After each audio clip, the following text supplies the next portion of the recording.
حدیثیں لکھنے بیٹھا. پہلی مرتبہ اس موقع پہ میں نے وہ حدیث پڑھی, اتفاق سے اس سے پہلے میری نظر سے نہیں گزری تھی. موسیٰ علیہ السلام کی روایت ہے, اس میں سب سے بڑا گناہ کیا ہے؟ سب سے بڑا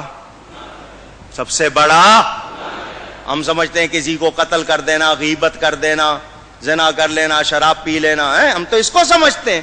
اس حدیث میں تھا سب سے بڑا گناہ یہ ہے ماں باپ بلائیں اور میں کہہ دوں میرے پاس ٹائم نہیں ہے. یہ سب سے بڑا گناہ. اور ہم نے یہ کتنی بار کیا ہوگا؟ ہم تو آرڈر چلاتے, ماں کو کہہ دیں گے صبح اتنے بجے مجھے ناشتہ چاہیے, میرے کپڑے چاہیے, میرے دوست آ رہے ہیں, یہ پکنا چاہیے. ماں یہ نوکر ہے. اگر باپ آپ کی کو کرے تو آپ کہتے تو نے کیا کیا, تیرے باپ نے بھی تو تیرے ساتھ کیا تھا. یوں آگے بات کرتے. یہ گھروں میں خرابیاں اسی لیے آئی ہیں کہ تربیت, پہلے جوائنٹ فیملی گھر مل کے رہتے تھے, دادا دادی نانا نانی سکھاتے تھے. اب الگ رہنا سکھانے والا ہو گیا ٹی وی, کیبل. کیا سیکھو گے؟ ماں باپ جیسی کوئی نعمت اگر ناراض کیا ہے تو کبھی کامیاب نہیں ہوو گے. اکثر لوگ آتے ہیں, مولانا صاحب بندش ہو گئی, کاروبار نہیں چل رہا. میں کہا جاؤ ماں باپ کو راضی کرو, اور جن کے ماں باپ دعائیں کرنے والے ہوں وہ کبھی پیچھے نہیں رہتے, وہ کبھی پیچھے. اگر ان کو ناراض کیا ان کو نیکی کر کے ان کو راضی کرو, دیکھو کاروبار چمک اٹھے گا. لیکن آپ ان کو ناراض کر کے سمجھ رہے ہو نہیں میں نے صحیح کیا تھا, پھر کچھ ملنے والا نہیں. حضور صلی اللہ علیہ وسلم کا ارشاد بیہقی شریف میں حدیث موجود, فرمایا میں عشاء کی نماز پڑھ رہا ہوتا, میری ماں میرا نام لے کر بلاتی, میں نماز چھوڑ کر ماں کے پاس جاتا. کتنا بڑا پیغام میرے آپ کے لیے. موسیٰ علیہ السلام مزاج میں تیزی تھی, اونچی بول لیتے تھے. جب جاتے تھے کوہ طور پر کلام کرنے, ماں پیچھے مصلی بچھا لیتی تھی. یا اللہ میرے موسیٰ کے مزاج میں تیزی ہے, بات کرتے ہوئے آواز اونچی ہو جائے تو معاف کر دینا. نبی تھے وہ, معصوم. ماں ہوتی ہے, دعا کر رہی ہے, ماں کا انتقال ہو گیا. موسیٰ علیہ السلام طور پر گئے, غیب سے آواز آئی آج ذرا ہوش سے بات کرنا, پیچھے دعا کرنے والی نہیں بیٹھی. اب پہچانو ہمارے گھروں میں بے برکتی اسی لیے ہے کہ ہم نے ماں باپ کی قدر بلا دی. مگر ماں باپ بھی بڑے عجیب ہو گئے, انہوں نے اولاد کے حقوق نہیں پہچانے. آرڈر دیتے ہیں یا مارتے ہیں یا سختی کرتے ہیں یا ان کی جو ضروریات پوری نہیں کرتے, تربیت نہیں کرتے. دونوں کو ٹھیک ہونا پڑے گا.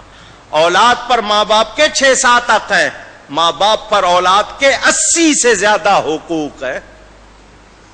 پتہ سیکھتے نہیں. میری پوری تقریر اس موضوع پر بھی ہے, اس کی بھی ریکارڈنگ ہے, دیکھ لینا, سن لینا. پہچانو, کوشش کرو, اپنے معاشرے کو ٹھیک کرو. جہاں ماں باپ کی قدر نہیں ہوگی وہاں برکت. کتنے واقعات ہیں, عجیب واقعات. یہ واقعہ میں نے آپ کو کئی مرتبہ سنایا ہوگا, ایک بار پھر سن لو. موسیٰ علیہ السلام جا رہے ہیں, لمبا سفر ہے. اللہ نے فرمایا موسیٰ پیدل سفر کر لو گے یا سواری چاہیے؟ یا اللہ سواری مل جائے تو آسانی ہوگی. فرمایا یہاں ہمارا ایک بندہ ہے, جاؤ اس کے پاس, وہ تمہارے لیے سواری کا انتظام کرے گا. موسیٰ علیہ السلام چلے گئے ان کے پاس. وہ بندہ نبی نہیں تھا, اللہ والا تھا. فرمایا میں اللہ کا نبی موسیٰ علیہ السلام. اس نے قدر کی, عزت کی. حکم. فرمایا میں نے سفر کرنا, مجھے سواری چاہیے. اس نے بادل کو اشارہ کیا, اس بندے نے, بادل نیچے آ گیا. فرمایا اس پر بیٹھ جائیے, جہاں کہیں گے پہنچا دے گا.